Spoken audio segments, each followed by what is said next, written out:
A new bill headed to the governor's desk could ask state retired employees to pay up for health insurance. But is that constitutional?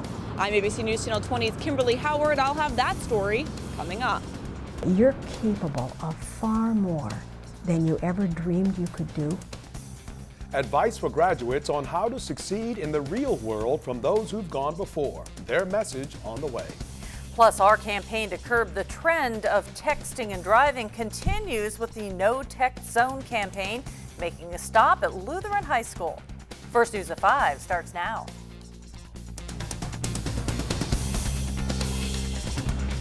It's a proposed law that could force retired state employees to pay at least part of the bill for their health insurance. But is it constitutional?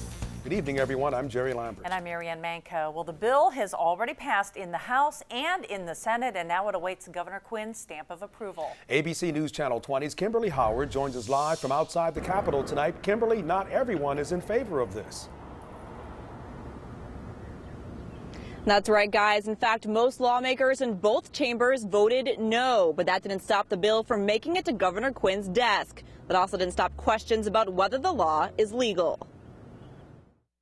You can't do that. Ending free health insurance premiums for state retirees. Officials say it's the end of a long-standing perk, but in the end, it will have an even greater benefit. If we ask retirees to pay for half of their health insurance premiums, the state could save upwards of $500 million this year alone. That's money lawmakers say Illinois really needs. Sometimes I'm not sure that the public understands how close we are to total financial collapse. State Representative Chad Hayes is for the bill, but it was a decision he didn't take lightly. This would require me and my family to pay more in my retirement for health care benefits, but it's something that will ensure that the benefit exists. Meanwhile, State Senator Larry Baumke of Springfield is one of several local lawmakers who says no way. He says it's like upping a fine for speeding on someone pulled over before the speed limit was changed. So instead of 1 mile over the speed limit, I'm going to charge you for 11 miles over the speed limit. Because now the speed limit's 65,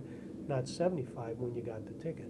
Well, my point is, that's not constitutional. Whether or not he's right will likely be decided by the courts, but he says a court proceeding would cost more money the state just doesn't have. And it doesn't make sense to me to spend millions of dollars defending something that I believe is totally unconstitutional, only to find out it's unconstitutional. We don't have the money to spend. That's the problem. But others say the problem is the state promised people something they simply can't pay for. And if something isn't done now, the outcome could be much worse.